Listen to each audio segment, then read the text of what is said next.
¿Estás listo, eh? Pues como no me digas. Pues ya estamos, campeón. Well, redemption, forgiveness, responsibility, all wounds and shadows from the past that we must face up to free ourselves. We can find some of these questions in your previous movies and now again in Devil. Why are these issues so interesting and so compelling for you? Yeah, I mean, I guess, redemption has been a big subject for me.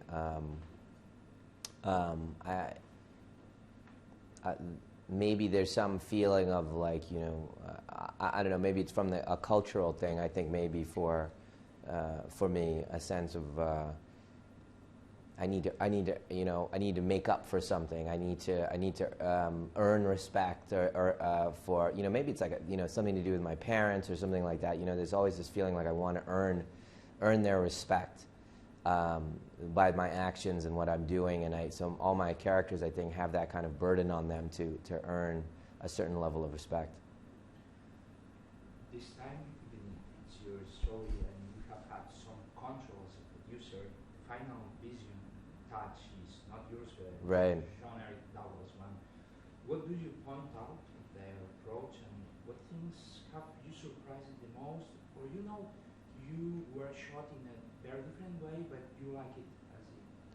Yeah, I thought I would have more difficulty with it, with giving the idea over to somebody and seeing, their take on it. But I found it surprisingly rewarding to support someone else's point of view.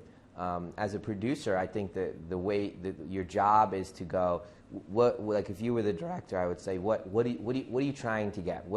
How do you see this? What's the color, the feeling of the movie? And then you'll say, oh, I think it's it's about the tragedy of romance or whatever. And I'll say, okay, and I'll internalize that, and I'll say, all right, I'm going to keep that, and we're going to hold on to that, and I'm going to protect that. So whenever I feel like you're going away from that, I'm going to say, hey, the tragedy of romance, remember that? That I think this moment's not doing that for us. And I'll keep on getting you back to where the movie you wanted to make. And that's really rewarding to be next to someone and help them do their thing. So it's an exercise that helped you to focus better for your next movies, for example. I think so. I found it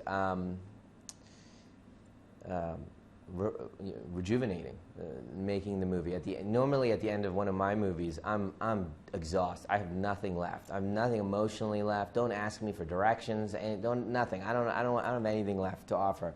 But at the end of this, I felt really excited about it, and excited about all the future movies to come, and learned so much about how to be a better support for the directors, and hopefully as we make these movies, I'll become more and more of a support for them.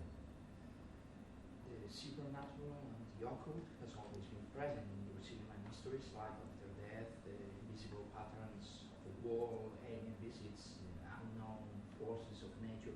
But this time we have found topics as devil, salvation, fight between good and evil, Right. that we could see as typical, let's say, Christian concepts. Yes. Are you getting closer to a more mainstream approach of supernatural matters, or just exploring different ways of spirituality and... Yeah, say that again. Am I getting closer to what? To a more Mainstream approach to supernatural? To supernatural. Well, no, I think probably it's related to your previous question a little bit, which is the Dowdles, that's how they saw the subject matter a little bit. So it started leaning towards more of a more Christian tones to it, and they kind of felt when they did a polish on the screenplay, and it moved towards that a little bit. For me, it was, it isn't about even Signs, which had a priest at the center. It really wasn't about religion or any specific religion, but more about the idea of believing or not believing in something. And so for me, this movie is, ideally for me, the idea is about taking responsibility, and not necessarily anything to do with forgiveness. But that's definitely a subject that's in the movie and all, but is more the Dowdles kind of take on the subject. Night Chronicles is going to be a series of movies based on your ideas and with your personal involvement in Yes. projects. But how do you choose which are the right ones of these stories and the right directors to bring them to the screen? You know that it's a gut feeling. You know, like for example, the next movie is being directed by Daniel Stamm, who directed The Last Exorcism, which is an amazing film actually. And when I saw the film, I saw real filmmaking in there. Not, you know, because the genre tends to have not the highest level of standards for acting and cinema. And he had an incredibly high standard for the performances and all. He's a really strong director. So I brought him in and spoke to him about the next movie. And he read what we had and loved it. And so it was like a mutual kind of appreciation. And the last question, warrior films have been big budget ones with acclaimed actors playing and big expectations surrounding them. Yes. The film seems to take us back to some old school horror series as the Twilight Zone, Yes. with a more modest approach, not so spectacular but equally thrilling. Are you considering this philosophy for your own next films? That's a good question, by the way, and yes. You know, I think that I say this, and right now the movie I'm working on is a big movie. So, but I definitely I've been having serious thoughts about making smaller movies and keeping it in this world of expectations, and it gives me more freedom and a latitude for casting and subject matter and tone and all, and I think that the filmmakers that I love and have been consistent, let's say like Kubrick or the Coen brothers, and they make a certain size movie that allows them to have latitude and keep the expectations for a vocabulary or a language less defined. I think the smaller the movie, the less defined the vocabulary is, and so you can be more free.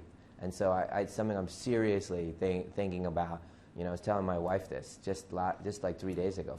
I said, maybe I should make like 3 or 4 just medium to small movies as my movies as well with these, and thereby I can take really big risks without kind of 4,000 people standing in line at the multiplex expecting to see the biggest popcorn movie of all time, that comes with expectations. Whereas if they come in knowing they're seeing a smaller movie, they'd be ready with okay, show me. I don't even know what I'm going to see. That more open to it. So it's something I'm really seriously considering.